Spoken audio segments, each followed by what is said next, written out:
Hi there, it's Teresa. I am coming to you. It's June, end of June, and I'm finishing up spending the whole week at my sister Barb's at the flower farm.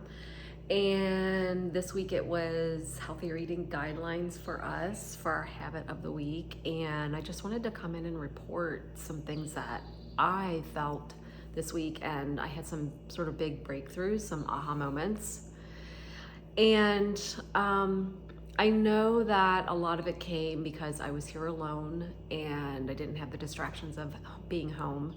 I had different distractions. I'm taking care of the dog, taking care of Henry, and I'm taking care of the flowers out in the flower farm and the weeding and watering. And so I had those that were different things, but I didn't have as much of the worry about my family. Right, and so I'm fidgeting quite a bit here. I'm gonna get settled. So healthier eating guidelines this week. I did a lot of I did some studying that I haven't done before, which was learning more about fat metabolism. And that's an area that I've never been especially skilled at, is understanding Western medicine and like the body, the way the Western medical world talks about it.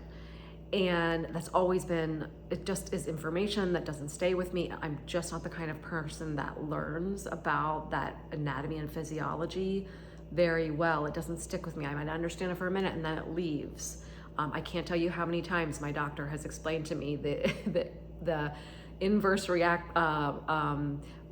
relationship with my thyroid, and I have autoimmune issues, Hashimoto's thyroiditis, and they explain it to me, and it's sort of like it never sticks with me. So that's when Ayurveda came in, and I don't know, it just clicked so much better for me. So maybe you're like me, and Ayurveda is clicking, or you're just learning it and you're like going, oh my gosh, this is such a better way to understand the body. I totally get it. I can relate to it. It makes much more sense. Or if you're the person that's more in the like Western medical, like anatomy and physiology, kind of like I'm really good at science and I'm good at like regurgitating information and understanding information. Doesn't matter where you're at, but this is just kind of a check-in for me from this perspective. So this week, learning a little bit more about fat metabolism, watching some videos, just going on YouTube, watching some old videos of Kate Stillman. And she kept talking about this amazing, like if we are only eating in like a 16-8, like a 16-hour fast, an 8-hour feed window, or a 14-10, that we are heightening, expanding, like deepening the fat metabolism in the body. And it was talking about how when we do this, like get in great relationship with fat metabolism, that we can think clearer, we're more mentally clear, we're more in our bliss body, we're able to connect with intuition and intellect and the divine and emotions and like all of those things. And this week it really registered for me finally. Like I've been studying this for, I don't know, 8 years now, I think. And this week, this habit, being alone here, less distractions. I'm only feeding myself. I don't have to worry about feeding anybody else, just me. So there's that, which is lifted from my brain as well. And so it brought the opportunity to go a little deeper on this habit after 8 years, and it just like it clicked for me. So I have gone up and down with this habit. So always remember, right, we have these 10 habits, and sometimes we're doing really good at some and sometimes we're not doing so good at others. Or maybe we've been really steady with one of the habits and then all of a sudden we dip and we're not so great at it, and we're kind of looking for that inspiration to come back up. And I would say that that's where I've been with healthier eating guidelines, is sort of like there's a lot been going on in our personal lives that has made it more difficult for me to focus as much on healthier eating guidelines. The people that I'm with has changed as well. So I've got people in my house at home that they eat much different than I do. So a lot of times because of effort and time, I just succumb to what they're eating more than I ever would if I was just eating on my own, right? So this week I've been having like amazing smoothies and drinks and learning. Right now I've got black-eyed peas. I'm learning how to do black-eyed peas on the stove.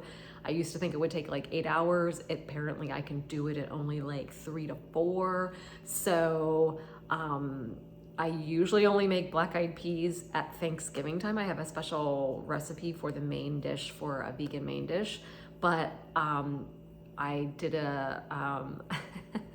I cleaned out my kitchen. I did a kitchen sadhana a couple weeks ago, and I threw out all the old beans because I know I hadn't used them in a long time, and I had to restore the beans, my bean jar. And so I happened to be at the grocery here. It was a different grocery store, and I fell on to where the black-eyed peas were, and I'm like, oh, remember I need those to fill my jar at home, so let's get them. So I had them here with me, and I'm like, I'm running out of food. It's the end of the week. I've been feeding myself really well all week, and now I've got these beans on the counter that I was just gonna fill my jar with at home, but instead I'm like, you know what? It's a Friday. I can't be out in the field weeding because it's been raining all day, so it made it an indoor day unexpectedly.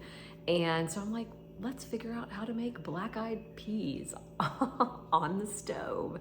So anyway, lots of fun stuff going on. I know I'm rambling a little bit, but you guys that know me know this is my nature.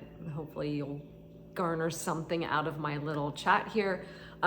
But so things that I've realized, okay, learning about the fat metabolism, learning about how the communal habits affect my eating. So when I'm alone, I can eat the way I want. When I'm in community, my family at home, it changes the way I eat. There's a piece to notice.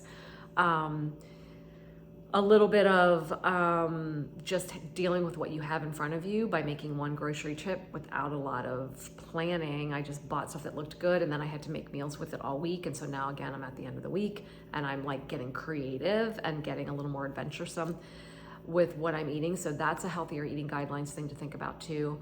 And then back to this like clarity that comes. So on Wednesday, when I was doing a lot of studying on the fat metabolism and such, I really, again, had some ahas, and I got really inspired to do the fasting and to not snack in between, and to start my day with a green smoothie, which I used to do. I've fallen into the habit ever since COVID. It's been 4 years. I've been not eating my first meal until around 11:30 or 12. And this time I decided I'm gonna nourish myself right at 8 a.m. So go out early in the field, weed for a little bit, come back in at 8 o'clock, take a break, do a smoothie for myself, and then go back out, take a break before lunch. And then I actually felt the hunger coming right at noontime, which is perfect. Like, right, if you want to get your digestive system in rhythm, the first thing that you could try is eating at noon. Just eat at noon every day. First step, one step, Kaizen, eat at the same time every day. Eat one meal at the same time every day. So your body starts to get to know that you are gonna come to it at noon every day, right? And so doing it at the top of that, the height of the day, then is really great as well.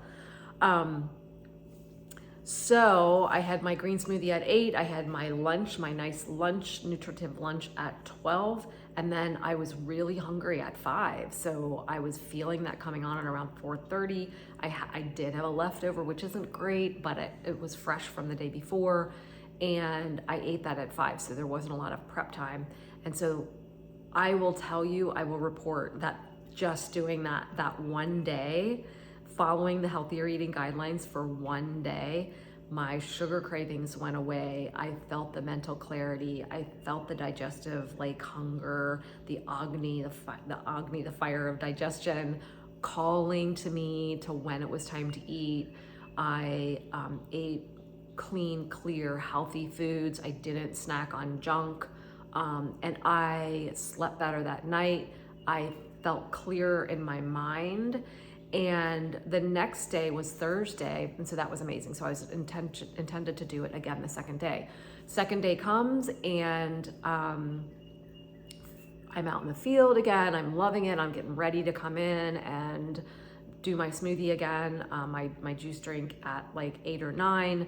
And what happens, but I get a text from my daughter, and she is babysitting for the day. and she's been working like 8 days straight, so she's getting tired. She picked up an extra day to watch, to babysit 4 kids for a whole 8-hour day at the end of like working day after day after day after day. But the family needed her, and so she said yes. It was supposed to be her only day off. So her intention was, oh, we're just gonna go to the pool. That'll be easy. The kids will be easy to take care of. They'll just swim and I can just sit. Well, it was raining and they couldn't go. No, sorry, back up. That was Monday. Yesterday, she ended up finding out that they had a swim meet at night. So they didn't want to go to the pool because they needed to be strong for their swim meet at night. So then she was stuck with having to come up with how to entertain these 4 very vibrant, very active kids for a whole 8 hours. And they're a kind of family that doesn't allow, they only get 1 hour of TV time a day. And so she couldn't just do a lot of like, watch a summer flick and like hang out. She had to come up with something to do when she was really tired. So what did I do as a mom? I offered her to come up here, come up to the farm, bring the kids. They can pick flowers, they can ride the club car, they can walk in the woods, they can play with Henry the dog. And she said, that's it, that's what I'm gonna do. And as soon as I said yes to that and gave her that suggestion, I was like, Teresa, you just changed the entire trajectory of your day. So what happened? Of course, my day became about someone else's schedule, 4 kids running around, introducing them to everything, and my rhythm got out of whack. And I had to be like flexible and like really ready to do anything. And so this is just one example of how, right? Like how as soon as we get out of rhythm, everything else is gonna fall out of rhythm. So I didn't get to do my eating the way I did before. It just changed. I still did a pretty good job, but I was definitely out of whack more. I didn't follow it as much. And so some other things happened that really knocked me out of whack, that then led to a bad night's sleep, and the dog was out of whack, and no.